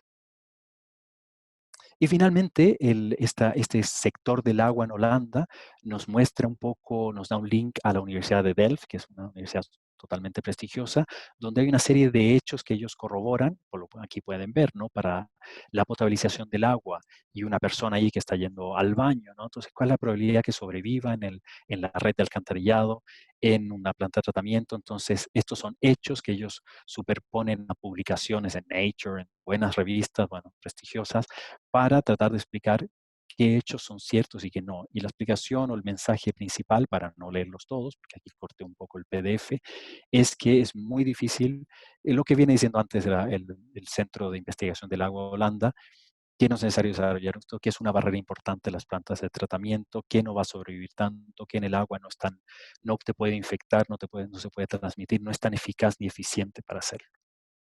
Muy bien, seguimos en Europa y vamos a revisar lo que dice la Agencia del Agua de Francia. Yo trabajé con ellos varios años. Hay 2 elementos que podríamos destacar para esta presentación. El primero, medidas de urgencia, medidas de seguridad para los trabajadores que están en las plantas. Ya existen protocolos, existen normativas, entonces el mensaje de la Agencia del Agua. En Francia se divide en 6 agencias en función de regiones hidrológicas. Aquí seleccioné la de Seine-Normandie y hay el recuerdo, ¿no? El llamado a respetar estas medidas de urgencia para los operadores, pero hay un aspecto muy interesante que las agencias de agua, junto con la Agencia Nacional de Seguridad Sanitaria, Alimentación, del Medio Ambiente y de Trabajo, estableció una especie de decreto para impedir el esparcimiento de lodos. Los lodos, los biosólidos, si se acuerdan bien, como era una planta de tratamiento, uno de las salidas de las plantas eran los lodos o biosólidos. En particular, muchas de las agencias siguen, tienen una estadística de cómo se utilizan estos biosólidos y se utilizan mucho directamente, bueno, se utilizan en gran cantidad en agricultura, como fertilizantes, estabilizadores de suelo, algunos directamente, otros se hace un preproceso de compostaje. Y entonces se emitió un decreto con urgencia para que ya no se hiciese eso con los lodos. En general, muchas plantas en Francia no cuentan con tratamiento terciario porque lo que llega a las plantas son realmente aguas municipales, no tienen tanta influencia industrial. Entonces, con primario y secundario hay una buena remoción de materia orgánica, nutrientes y patógenos, pero estos pueden quedar en los lodos, tanto primarios como secundarios. Y la idea o el decreto o la ordenanza, como quieran llamarlo, es que los lodos se tienen que someter a un proceso de higienización robusto. Entonces se hizo toda una convocatoria para dar subvenciones a las plantas para que implementaran estos tratamientos robustos y ahí están definidos, están en francés, pero básicamente es la aplicación de cal, pero no cualquiera, tiene que tener un pH durante 10 días con seguimiento diario, un secado térmico, no solar, con una temperatura más de 80 grados para inactivar, metanización termofílica, que no es sencilla, porque casi todos son mesofílicas, compostaje, con un seguimiento en una cierta temperatura, y para todos los tratamientos, doblar o duplicar la frecuencia de análisis microbiológicos, salmonella, enterovirus, huevos del minto, y los que son termotolerantes, Escherichia coli, que están previstos en la normativa que tienen ellos en el 98. Muy bien, ahí está un poco el repaso. Por supuesto, habían más agencias, más información. La australiana era muy interesante, la alemana también, pero por asuntos de tiempo, pues elegí esas que nos dan una buena información. Vamos a ver qué dicen estas dos instituciones, la International Water Association y la WEF, ¿no? Vamos a ver qué información nos pueden dar acerca del COVID y el tratamiento de aguas residuales.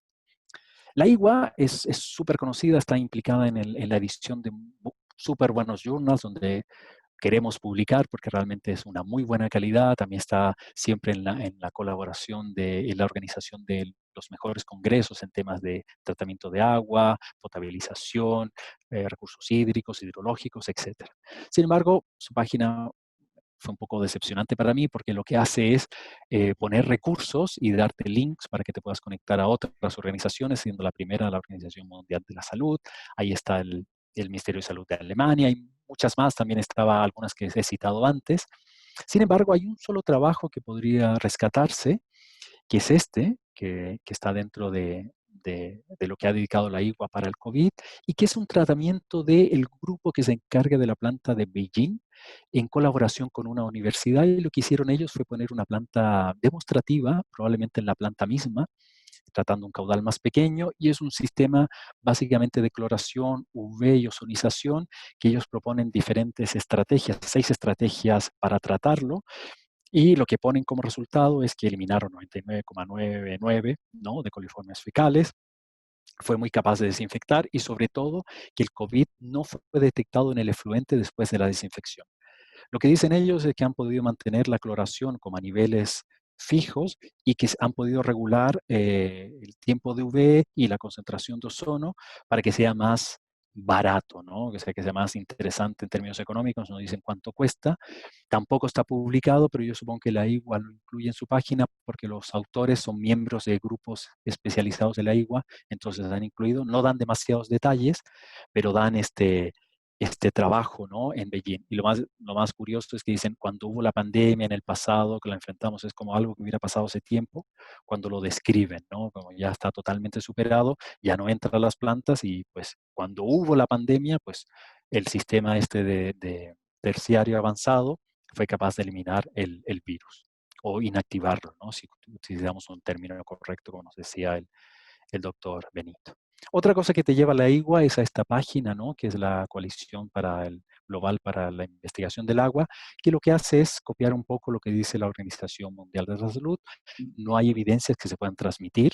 ¿de acuerdo? Puede estar presente en sistemas de alcantarillado, pero no que pueda transmitir o que pueda enfermar a personas que trabajan en plantas de tratamiento. No hay casos reportados hasta el día de hoy. Si pudiera ir concluyendo, doctor. Sí, me quedan 4 slides. Y me conecto a esta también del WEF, que está en base en Estados Unidos, y lo que hace es una jerarquía para los trabajadores. Y lo mismo mensaje, con las condiciones que hay en las plantas, ahora ya no se llaman wastewater treatment plants, se llaman plantas de recuperación de recursos, que es la idea de biofactoría o biorefinería, es suficiente las tecnologías o los procesos y que se pone el acento en la seguridad de los trabajadores. Muy bien, solo 2 slides para las páginas científicas. No hay mucha información, la verdad, porque es evidente, hacer un estudio en una planta de tratamiento requiere meses, contrastar datos, contrastar procesos para sacar buenas conclusiones. ¿Cuáles son los 4 papers que hay ahí?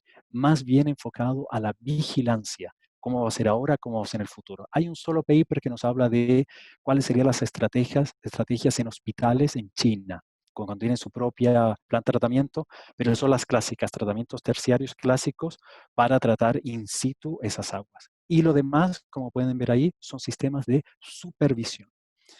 Y el paper en donde se detecta la posibilidad, la implicación de que se pueda propagar porque está presente el SARS-CoV-2 en feces o en heces humanas. Elsevier también tiene un centro de información, esta editorial holandesa, pero entre los tópicos no son los más importantes, wastewater treatment. Muy bien, vamos a la última slide, que es como los mensajes que me gustaría transmitir de esta presentación. Se ha detectado el virus en heces fecales y en los sistemas de recolección, pero las recomendaciones para las plantas son incrementar sus medidas de seguridad para el personal, no modificar sus trenes de tratamiento. Aparentemente los trenes clásicos son capaces de eliminar el virus, los tratamientos terciarios no necesitan ser modificados. Se recomienda utilizar procesos robustos para los sólidos, para los biosólidos, para los lodos. ¿Y cuál es la oportunidad, si es que queremos ver oportunidad en esta pandemia, en este problema? Es mejorar o instalar y mejorar sistemas de monitoreo y vigilancia en las plantas de tratamiento. Se me olvidó incluir mis datos, pero bueno, tienen mi nombre, me pueden buscar ahí. Lo hicieron los demás exponentes, pero no lo hice. Muchas gracias a todos, muchas gracias por esta invitación y estamos aquí pendientes de las preguntas. Muchas gracias, doctor. Pues vamos arrancando con las preguntas, que hay varias. Voy a ponerlas en cualquier orden. A lo mejor empezaré con alguna más bien práctica. Y creo que la podría contestar el doctor Benito. Preguntan, ¿cómo utilizaríamos nosotros, digamos, fuentes de cloro como Cloralex? Y si hay una dosis específica. Bueno, eso lo agregué yo. ¿Es correcto usarlo y como que en qué dosis? Gracias, doctor. Sí, ya había leído la pregunta y me di también a la tarea de buscar rápidamente si encontraba yo la etiqueta con todos los componentes de esta marca comercial que mencionan. Creo que lo más responsable sería decir que hay que tener cuidado con la presencia de otros compuestos químicos que pueden estar presentes, principalmente si el agua se va a usar para ingerirla. Entonces, parece en ese sentido, no ser una muy buena opción. Usualmente los blanqueadores, incluido, estas soluciones de cloro que comercialmente podemos encontrar en los supermercados, tienen unas concentraciones del 3 al 6% de hipoclorito de sodio, que realmente es el ingrediente activo que nos interesa para desinfectar. Pero sí nos preocuparía lo que podría estar además en la solución.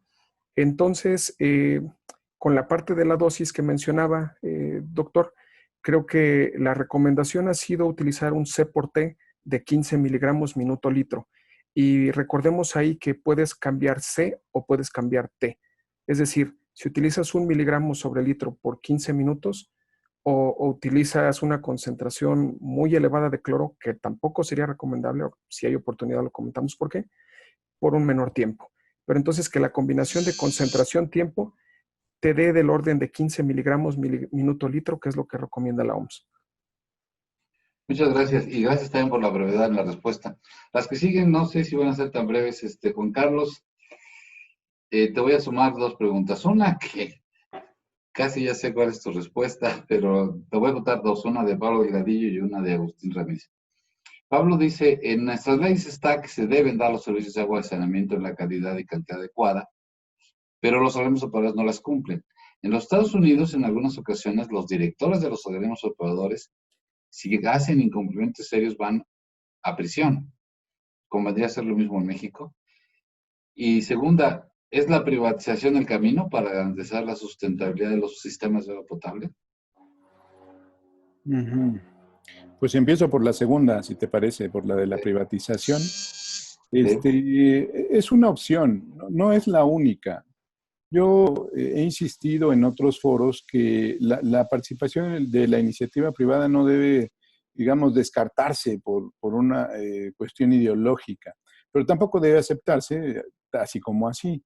Un privado ofrece, digamos, una administración profesional. Esa es la gran ventaja que ofrece el privado. Una administración profesional que está basada en criterios no políticos, sino en criterios de sostenibilidad financiera, de autosustentabilidad, por un lado. Y por otro lado, también ofrece financiamiento. En momentos en los que el gobierno no tiene recursos para invertir, el privado puede hacer la inversión y recuperar esa inversión en el mediano o en el largo plazo. El problema es la fuente de pago. El privado no trabaja, el privado necesita una utilidad y la fuente para obtener esa utilidad es la tarifa. Entonces la tarifa en la mayoría de los casos tiende a subir, debe subir porque está en general subvaluada,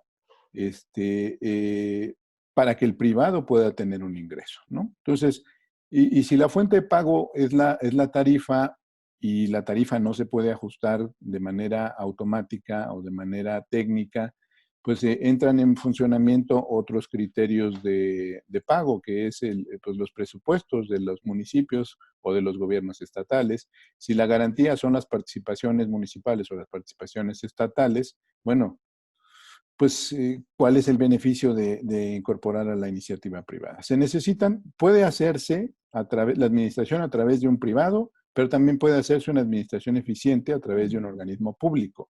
El tema es cómo se toman las decisiones, si se toman con criterios de carácter político o si se toman con criterios de carácter técnico, de autosuficiencia, de autosustentabilidad, ¿no? Yo creo que esa es la gran diferencia. Ejemplos hay. El organismo operador de Nuevo León, el sistema de agua y drenaje de Monterrey, por ejemplo, tiene indicadores muy positivos y es un organismo público, no es un privado. Hay organismos hay privados que también tienen buenos indicadores, está Cancún, está Aguascalientes, en fin, hay ejemplos positivos en ambos casos. En ambos casos hay que analizar cuál es la mejor opción. Luego, yo creo que sí es necesario que ya no haya tanta impunidad en el incumplimiento de las normas que tienen que ver con el agua potable y la contaminación. No hay ningún efecto de que alguien deje de clorar el agua, por ejemplo, no hay ningún, y eso es peligrosísimo, yo no puedo entender que no haya ninguna consecuencia para alguien que deja de hacer algo tan básico y tan elemental o que deja de tratar las aguas residuales. No hay un efecto, cuando menos visible, no ha habido nadie que haya ido a la cárcel que yo recuerde, y el peligro está ahí y es visible, ¿no? Recuerdo el caso de Guadalajara, explotó el drenaje hace algunos años, porque en el drenaje se estaban haciendo descargas de combustible, de algún tipo de combustible que fue generando gas. El gas en algún momento explotó, fueron calles que se abrieron literalmente, fueron cientos de muertos. Bueno, solo tiene que pasar un caso tan extremo para que haya una consecuencia. Yo francamente sí creo que tiene que acabar la impunidad en ese sentido, pero pues ahorita los procedimientos se tardan 1000 años, cuando pocos, en el caso de la Comisión Nacional del Agua se inicia un procedimiento porque alguien dejó de tratar, el procedimiento pues es administrativo y lleva 1 año para que salga de su primera etapa, 2 para que salga de la segunda. Cuando llegó a la última, ya el alcalde que incumplió o el director que incumplió ya se fue, ya no está. En fin, y el que está dice, bueno, pues voy a empezar a cumplir ahora y ya no pasa nada, insisto. Entonces, no hay un efecto inmediato y sí debería de haberlo. Gracias, Juan Carlos. Yo siempre he dicho que ser operador de un organismo operador público debe ser terrible. Una pregunta para Guillermo Vaquerizo. De hecho, voy a conectar dos. La primera es, bueno, después de todo lo que nos comentó, ¿usted qué opina? Las plantas de tratamiento de México, ¿podemos decir que sí pueden o están deteniendo el virus?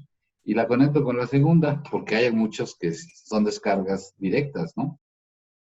Dice, en general en el mundo, este es de Agustín Ramírez, cuando se vierten aguas municipales tratadas a los cuerpos receptores, hay poblaciones que podrían tomar de estas plantas o de acuíferos superficiales. ¿Se ha demostrado que puede existir el COVID en estas fuentes? Vamos a tratar de contestar las preguntas. A ver, no, el conocimiento global del funcionamiento de las plantas en México, no tengo todos los datos, pero hay indicios, hay reportes, ¿no? Por ejemplo, muchas de las plantas que tienen tratamientos biológicos no funcionan tan bien porque llegan descargas industriales que pueden inhibir o poner problemas en los tratamientos biológicos. Muchas plantas finalmente lo que optan es por un tratamiento primario avanzado seguido de una desinfección. Si fuese el caso, pues esas plantas serían capaces de eliminar el virus porque ya tienen un sistema de desinfección. Lo grave es lo que nos decía Juan Carlos recientemente, ¿no? Si tienen problemas de presupuesto, una de las cosas que pueden parar es el sistema terciario y, por supuesto, no estarían eliminando el virus, entendiendo que el virus no permanece tan activo, no es de los que más puede transmitirse en sistemas de alcantarillado y no se ha detectado esto. Se ha detectado que está allí, no se ha detectado que sea capaz de ser transmitido de manera efectiva, como cuando ahora podríamos hablar. Si alguno de nosotros estuviera enfermo y estuviera cerca, pues es una probabilidad mucho mayor que activarlo allí. Así que responder si las plantas pueden hacerlo o no, tendrían que asegurar que tienen tratamiento terciario y sería suficiente. Ahora, descargas en cuerpos de agua directo y que pueden permanecer ahí. Expertos nos han dicho que el virus después de unos días se inactiva y ya no está presente. Entonces, en todo el tiempo de residencia que pueda haber de ese virus en ese cuerpo receptor que después se puede tomar, puede ser peligroso. Si alguien quiere más información, conéctese a la página de este sistema de holandés y en la Universidad de Delft lo que hacen ellos es están orientados y pensando en países en vías de desarrollo, es decir, personas que toman aguas de cuerpos receptores para su consumo directo o para su utilización, qué tipo de medidas deberían tener. Piensan mucho en África, en Asia, para dar consejos y hechos para evitar la propagación. No sé si eso responde más o menos a la pregunta. Sí, pero me preocupa porque me imagino, por ejemplo, unas descargas en un río como el Atoyac, y que luego pues el virus esté ahí. Y sí sabemos que cuando se mueve el agua en un río, hay ciertos sprays, se levanta del río una cantidad pequeña de agua en forma de spray, y entonces podría pasar del agua al aire, ¿no? Sí, pero también hubo toda una discusión al comienzo, en los meses de marzo, y abril acerca si el virus se expandía o no en esporas o en el aire. Entonces, unos primeros que decían que no, otros decían que sí, porque podría estar presente. Yo creo que habría que apostar al tiempo de inactivación y a la baja probabilidad que eso pudiese ocurrir, ¿no? Que justo llegara un cuerpo de agua, alguien lo tomara sin desinfectarlo, etcétera, etcétera, y finalmente pudiera infectarse. De todos los elementos que rescatan ellos, sobre todo de preguntas clásicas que hay en la EPA y en Holanda, no hay casos de personas que se hayan infectado. Y la probabilidad más alta es de los trabajadores que están allí, del agua que llega antes de entrar a todo el tratamiento y no hay indicios, nadie se ha enfermado. Está presente el virus, pero parece no ser tan infeccioso y no tener probabilidades de propagarse en ese sentido porque no es su vía de propagación en el agua. Bueno, voy a concluir con alguna reflexión ya final, porque ya nos pasamos de tiempo, y ya nuestros patrocinadores, le hace el Outlap, ya está consumiendo muchos más recursos que los previstos. Yo creo que lo que nos está planteando es una reflexión muy seria que tenemos que hacer sobre la problemática del agua en México. Desde el punto de vista, digamos, teórico, no debería haber problema. Deberíamos poder resolverlo, pero lo que estamos observando es que no se ha tomado prácticamente ninguna medida especial. No hay, me queda la preocupación de, por ejemplo, el aspecto de los lodos, que aquí no ha habido ninguna regulación adicional. Me queda la preocupación de todas las descargas que no están tratando, y desde luego de la situación de los organismos de agua, de operadores de agua, que es la que al final va produciendo todas estas ineficiencias, faltas de calidad del servicio o de plano falta de calidad del servicio, por ejemplo, del tratamiento de aguas residuales. Entonces yo creo que necesitamos reflexionar muy seriamente alrededor de todo este problema, porque este es el primer virus, pero no sabemos cuándo va a aparecer el siguiente ni qué características va a tener. Entonces tenemos que estar preparados con organismos eficientes. Otra pregunta que se me queda en el aire para el doctor Benito, ahí luego me la platica, es, bueno, está bien, le ponemos el cloro, pero, y en la planta de tratamiento, pero luego, ¿cuánto tiempo debe permanecer en la red? Tenemos que reclorar a lo largo de la red, porque sabemos que las redes en México, nos lo acaba de decir Juan Carlos, están llenas de fugas, y además de tandeos, entonces es frecuente que tomen aguas de otra fuente, incluso hay pequeñas entradas, puede llegar a haber pequeñas entradas de aguas residuales a la red, por efecto de estas fracturas y luego tandeos. Y bueno, entonces, ¿cada cuánto, cómo podemos asegurar que haya cloro residual suficiente en las diferentes tomas? Es un problema complejo porque tampoco podemos sobreclorar, eso también es peligroso. Entonces, bueno, tenemos una serie de preguntas importantes y creo también que pues esto debe dar origen a una serie de, no solo reflexiones, sino de investigaciones. Y que los que nos están escuchando, queda abierta la puerta de la UDLAP, de todos los ponentes, para que podamos seguirlo analizando. Quiero decirles que hemos tenido, además de preguntas a los ponentes, una buena cantidad de felicitaciones por sus intervenciones. Les transmito las felicitaciones del público. También tienen algunos, no sé cuántos likes en el TV Lab que está transmitiendo. Aprovecho para saludar a los de TV Lab. Y no me queda más que agradecerles a ustedes su participación. Muchas gracias. Han hecho verdaderamente un gran esfuerzo de síntesis, de recolección de información, de un tema que está saliendo datos e información nueva todos los días. Muchas gracias a los ponentes. Muchas gracias a todos los que participaron. Y muchas gracias a nuestra casa, a la Universidad de las Américas Puebla, que ha hecho posible este webinar, y a la Cátedra UNESCO, que también nos estamos hablando de diferentes partes del mundo a través de las redes que tenemos en la familia del agua de la UNESCO. Muchas gracias a todos y buenas tardes. Buenas tardes a todos. Gracias. Hasta pronto. Hasta pronto, Juan Carlos. Muchas gracias. Buenas tardes. Buenas tardes. Se despide Jorge Contreras desde Suecia. No sé si Muchas gracias también. Muchas gracias por la invitación. Gracias a todos. Buena tarde. Buena tarde.